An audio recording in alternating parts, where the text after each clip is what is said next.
Итак, дорогие друзья, вот в нашей группе WhatsApp было одно небольшое сообщение о том, что храп, как вы будете лечить храп, да? Вот. И какое-то последовало молчание, никто ничего не написал, хотя на самом деле проблема достаточно сложная. Почему сложная? Потому что, с одной стороны, это не проблема, храп, да? Это не проблема, то есть просто человек вот так вот спит с шумом, да? А с другой стороны, это очень большая проблема, если у человека возникает ночное окно, то есть если человек из-за того, что он задерживает дыхание во сне, то есть задерживает дыхание во сне, потом он всхрапывает сильно, просыпается, и результатом является то, что он может не дышать ночью в течение от 10 до 20-30 секунд. То есть вы знаете, что в норме мы дышим 16-18 дыхательных актов, да, за минуту. Но если человек в течение 20-30 секунд просто не дышит, то это получается очень тяжелая нагрузка на сердечно-сосудистую систему, и обязательно нужно разбираться. Так вот, так как я настроена на то, что меня слушают не врачи, а все, кто хочет взять свое здоровье в свои руки. Вот моя цель, знаете, всегда, чтобы у вас вот не так, что храп, а что с ним делать, да?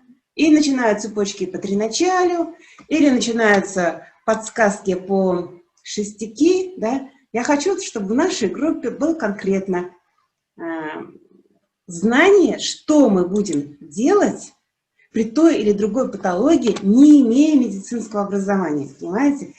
Вот этот вот посыл «Суджок для всех» или «Оннури медицина» — это был основной посыл профессора Пакджио. Разумеется, потом врачи, кто занимается суджок-терапией, они интегрировали знания медицины и треначальные схемы профессора Пакджио, и таких высот достигают прям супер.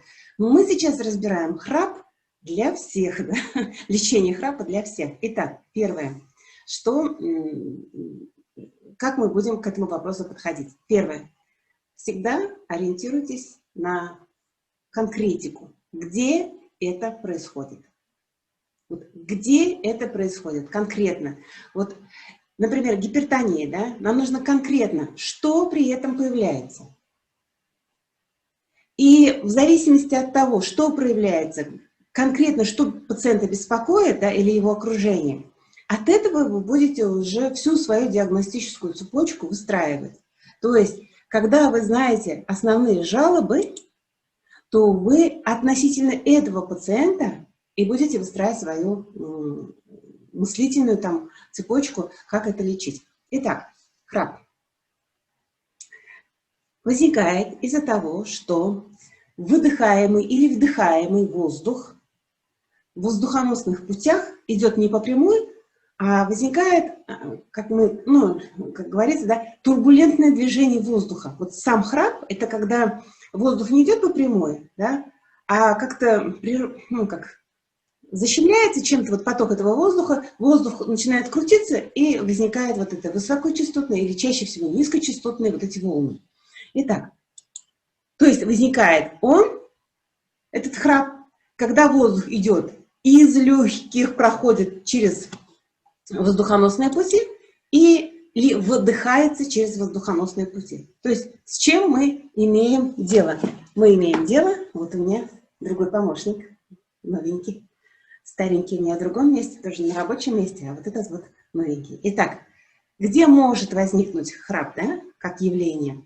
Нос, глотка, рот, глотка и вот эти, как сказать, вот адамово яблочко, да, это то, где воздух может турбулентно закручиваться, что мы это слышим как храп.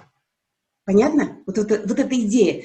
То есть, как только вы конкретизировали, где это возникает, у вас уже есть система соответствия, где вы можете найти нос, носогубный треугольник, рот, потому что все структуры за ним, да, рот, потом глоточное лимфоэпителиальное кольцо пироговое, да, про которое мы говорим, и вот этот кадык, где образуется звук уже при речи, И, в общем-то, на этом-то и все. То есть, фактически, как только вы конкретно поставили «что», да, где это возникает, то у вас сразу появляется вот эта вот локализация. Как только появилась локализация, у вас появляется все многообразие воздействий методом суджок-терапии. То есть мы рисуем глаза, да, я не очень буду следить так за... Нет, все-таки я вот так нарисую. Вот глаза, кажется, чуть ниже нарисовал, но это не сильно важно. Фронтит будет участвовать именно в храпе? Скорее всего, нет. Но, тем не менее, синусит уже может участвовать. Да? Вот это скорее вот у меня ниже глаз, то есть это синусы у меня, скорее всего, нарисованы. Да? То есть если глаз разделить ровно пополам, то выше глаза, а ниже гайморовые пазухи. Итак, получается, что у нас синусы, нос, носогубный треугольник, рот. Вот эти те структуры, которые будут участвовать в том случае, если есть храп. Дальше шея почти вся по средней линии. Так, неровно. Ну, давайте вот так нарисуем. Ну и, в общем-то, вот эта вся зона и есть, с которой мы будем работать по системе соответствия. А почему? Потому что вы должны дальше для себя, каждый в конкретном случае, выяснить какую-то логическую цепочку. Вот вы знаете как, даже если вы подходите к гипертонии, даже если вы подходите к сахарному диабету, к лечению, да, или каким-то, есть заболевания, которые мы называем общей кучей. Вегетососудистая дистония, причин масса, это как куча. Гипертония, причин масса, это как куча заболеваний, да. Сахарный диабет, это тоже, это симптом, который возникает при многих заболеваниях, да, вот не как отдельное заболевание, а как повышение сахара в крови, сахарный диабет. Но причин тоже может быть много, куча, как я говорю. И вот когда вы берете за такую ситуацию, как храп, там причин тоже может быть много, и вы себе из интернета или где хотите выискиваете, что вам кажется бывает при этой патологии. Например, в свое время я написала одно видео, посвященное гипертонии, да, и я написала, что давайте воспринимать это заболевание как нехватку кислорода в головном мозге, в сердце и в почках. И лечить вот так. И очень хороший результат. Потом мне пишут отзывы, что да, действительно, гипертония проходит. Мы всю палитру гипертонической болезни не разобрали. Конечно же, нет, да? Но мы дали инструмент для лечения. И вот сейчас инструмент для лечения. Вы работаете вот с этой зоной. Вот здесь я вам ее нарисовала. То есть вот начиная вот от верха до низа, вы все эти точки просматриваете в системе соответствия. Что там можно еще сделать? Можно уже массажировать, ставить семена, цветом красить, работать скручивание, твист-терапию проводить, И можно, вот вроде бы, и моксотерапия. Моксотерапия и жгутотерапия. Я объясняю все достаточно так бегло, просто потому что вы все это уже знаете. Если вы не удовлетворены только тем, что вот эта зона есть, и вы с ней можете работать, тогда вы начинаете для себя ставить более точный диагноз. Если более точный диагноз, то причины могут быть какие? Чем воздух может быть сужен? Он может быть сужен структурами, которые находятся в носу, в глотке и ниже. Да? Наиболее частая причина у нас находится в том, что мягкое небо, язычок, начинает терять свою... Или он становится вялым, или он висит, или же он плохо иннервируется. О чем они иннервируются? Вот эта вся зона иннервируется 9 и 10 черепно-мозговыми нервами. Это блуждающий нерв и языкоглоточный нерв. Нам это знать не обязательно. В чем прелесть суджок-терапии? В том, что когда вы начинаете вот эти зоны массажировать в системе соответствия, то вы так или иначе массажируете вот эти вот зоны внутри, где как раз находятся и ядра, и ветви, и мышцы, которые иннервируют всю вот эту структуру. Вот опять-таки, к чему я вам говорю? К тому, что не обязательно очень хорошо знать медицину для того, чтобы лечить храп. Понятно? То есть, если мы берем храп у взрослых, и так как я работала в неврологии очень долго, то я там лечила храп в основном людям преклонного возраста, то их причина – это плохая иннервация уже с нерва эсофагуса, с языка глоточного, 9 и 10 нервные волокна, да, которые берут свое начало из зон продолговатого мозга. Это нижняя 1/3 вот этой фаланги. То есть сверху мы говорим лоб, здесь у нас средние структуры, да, а нижняя 1/3 это нижние стволовые структуры. Вот в этой зоне как раз и будет находиться и ядра, и проводящие пути, и мышцы, которые иннервируются. Еще одна причина. То есть, что вы будете делать? Просто по системе соответствия работать с этими нервами. Вот. Еще одна причина, которая бывает у детишек наиболее часто, которые тоже похрапывают и посапывают. Чем это страшно для детишек, да? Даже не то, что страшно, это симптом чаще всего того, что отечный компонент, и нужно исключить или тонзиллиты, воспаление, миндалин, да, синуситы, полипы у детишек и риниты. Они могут быть инфекционные, может быть аллергические, неважно. То есть в более молодом возрасте это не поражение нервной ткани, а разбухание мышечной ткани, слизистой ткани, слизистой чаще всего. Ну и если мы говорим тонзиллит, то железистой ткани. Правильно? То есть опять-таки это нужно лечить. Как мы это будем лечить? Вы определяетесь, что? Поднимаете иммунитет. Если это толстенький ребенок, то убираете жировую ткань, заменяете на мышечную, да? То есть просто начинаете меньше кормить этого ребенка, не пихать ему еду. И потом двигательную активность даете ребенку. Вот я с этим, когда сказала про детишек, я вспомнила одну ситуацию. Ко мне пришла женщина с пухленьким ребенком. Такой пухленький, 6-летний мальчишка. Вот. И я когда стала разговаривать с мамой, я спрашиваю, как вы его кормите? Она мне говорит, утром каши, вот это, днем там супы, вечером каши. И я сказала, вы знаете, давайте договоримся так. Не кормите ребенка, пока он не просит. Вы знаете, я ей вот где-то в течение 30 минут говорила, вот не просит, не надо. Она говорит, а что мне делать? Я говорю, единственное, что не давайте перекус конфеты, остальное все. Ну, то есть перекус, конфеты, плюшки, вот это не давайте. Не хочет кушать. Она говорит, он сутками кушать не будет. Я говорю, сутками не будет кушать, пусть сутками и не ест. И вы знаете, она пришла через полгода, вот, а я родителей не стараюсь запомнить. Я детишек запоминаю, я же детишек смотрю. Ну, когда детей приводят. Я смотрю на мальчика, я его не узнаю. Вот что-то вот, я помню, что я что-то вот видела такое. Ну, совершенно не узнаю. А там еще такой период, да, у детей бывает 6-7 лет, да, или 5-6. Он, кажется, первый раз в 5 приходил, а потом через полгода, да, что в рост идут детишки. Они же, особенно мальчики, они не растут так вот, ну, постепенно, они так скачками растут. И вот вы знаете, я этого мальчика узнать не могу. Он, во-первых, похудел, постройнел, перестал быть маменькиным сыночком, да, потому что мама ему дала свободу не кушать.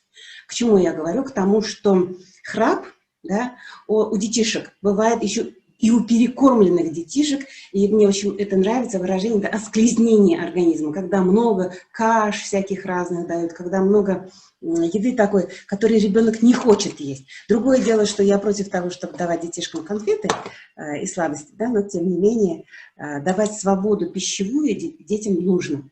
Вот. Итак, значит, если вы имеете инфекционную патологию, то вы просто убираете инфекцию с носовых путей, да, с горла.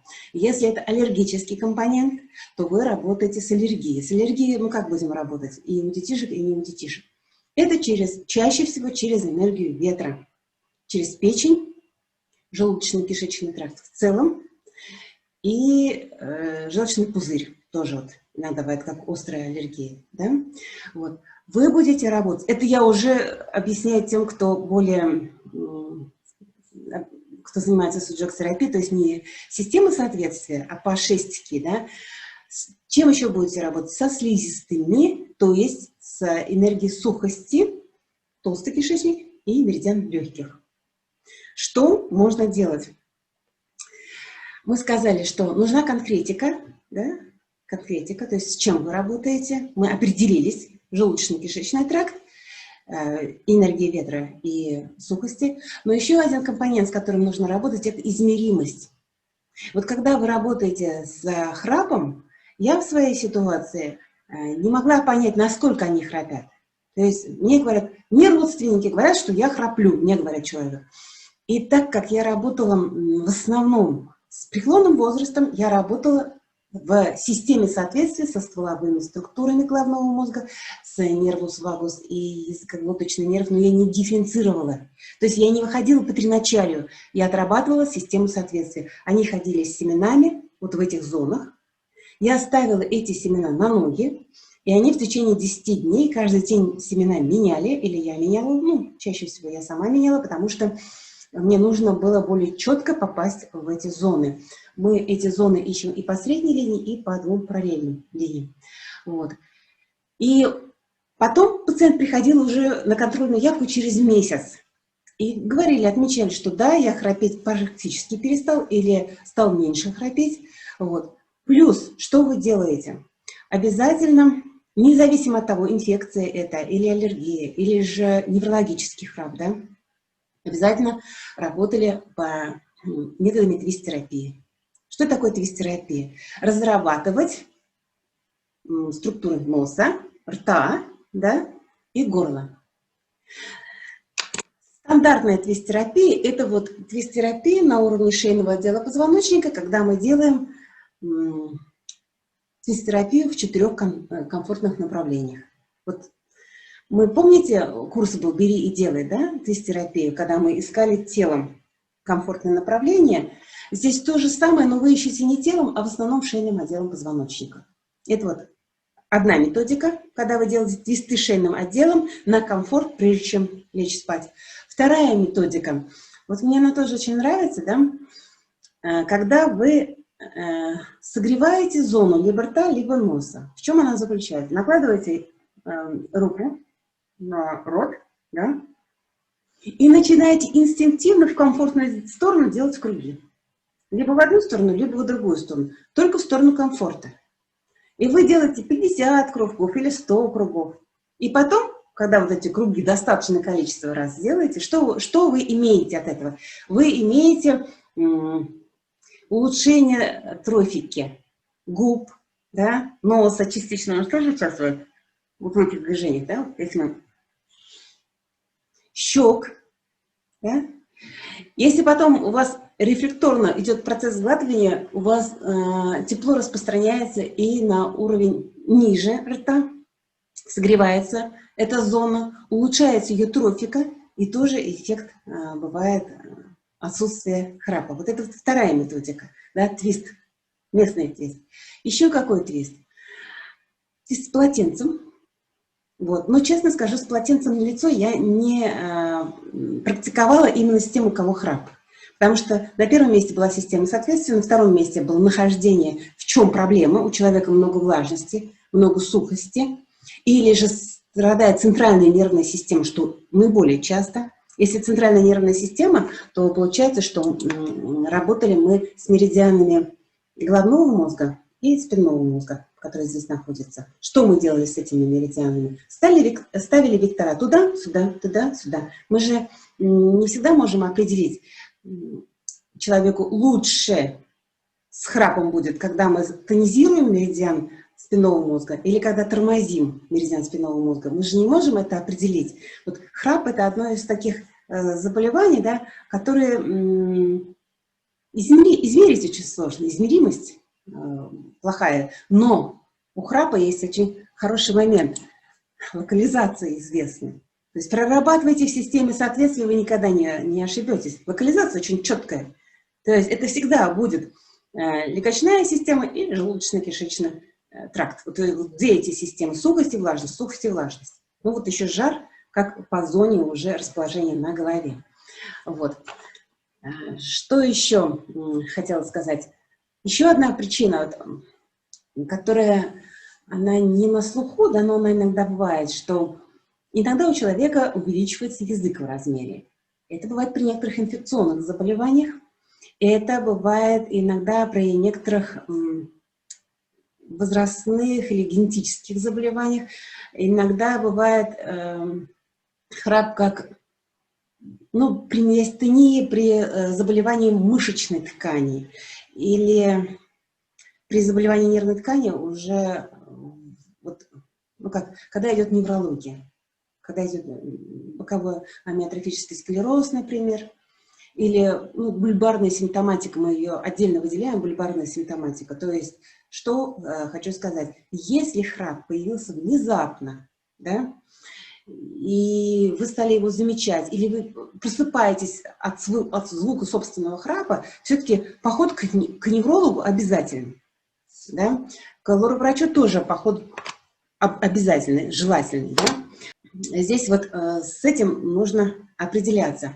Так вот, когда я стала говорить про язык, у некоторых язык еще увеличивается в размере, как это ни странно, у людей с сердечной патологией, сердечно-сосудистой патологией. То есть, если вы старые книжки по суджок-терапии помните, то у нас язык – это энергия тепла, с сердцем связана.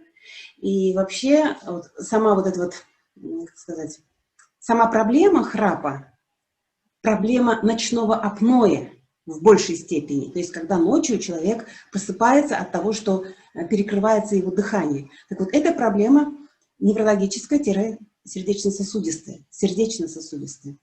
И, конечно же, если вы проблему эту находите, нужно просто визуально сходить к лор-врачу и убедиться, что у вас проходимость изначально не суженная. Вот не суженная. Иногда бывает, что вырастает язык, да, при акромегалии тоже может, кстати, вырасти язык. То есть генетически гормональные заболевания, когда все внутренние органы растут, вернее, все наружные руки, ноги растут, да, мягкие ткани, и маленький язычок, мягкое небо тоже может вырасти, и тогда тоже будет храп. То есть, еще раз, резюме, да, причин для храпа может быть очень много, но у нас есть что? У нас есть несколько помощников, когда мы независимо от окончательного диагноза можем себе помочь, очень хорошо помочь. Мы знаем, где зона, с которой это возникает. Мы можем лечить всеми методами суджок, да, терапии. И мы можем лечить методами суджок-ки-терапии, то есть энергетические. Если мы будем с вами выходить на энергию сухости, да, это меридиан толстого кишечника и меридиан легких. Если мы будем выходить на меридианы желудочно-кишечного тракта, это меридианы, ну там два ветра и влажности, да, печени, желчный пузырь, желудка и селезенки. Ну и я в своей практике чаще всего работала с меридианами спинного мозга и головного мозга. Так как вы все знаете уровень шестики, то вот на этом мы сегодня наш небольшой вебинар завершаем.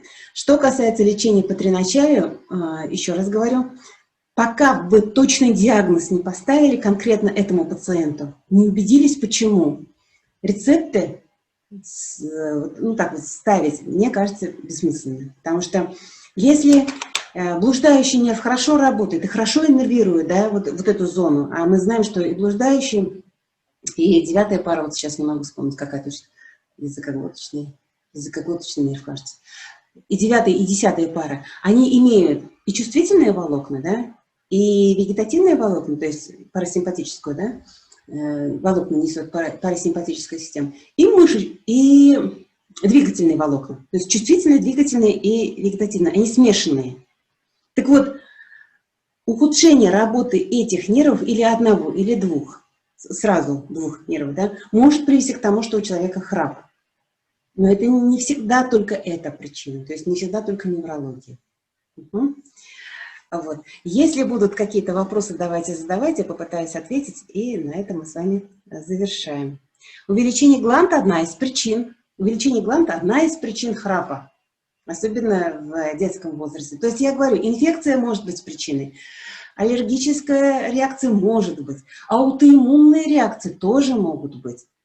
Даже гипотиреоз может быть причиной, потому что там происходит? Когда интерстициальной жидкости в тканях много, ну, луноликие, там, да, у нас, вот если вспомним жену Владимира Ильича Ленина, Крупская, да, вот она же большая такая вот лунолика, ну, вот это классический пример гипотиреоза, да, у нее был. Вот. То есть там отек тканей, и, скорее всего, она тоже храпела. Хотя, я не знаю, конечно, но хочу сказать, что любая причина, которая суживает проход вдоха и выдоха воздухоносных путей, она приведет к храпу. И важно поставить диагноз. Но пока вы диагноз не поставили, вы работаете вот с этими зонами по системе соответствия. То есть всю вот эту зону хорошо смотрите. Как с этой поверхности, с другой поверхности, с другой поверхности. И сзади тоже обязательно, особенно в острых позах, когда человек просыпается уставшим от того, что ночью храпит, не высыпается, просыпается с ночным апноэ.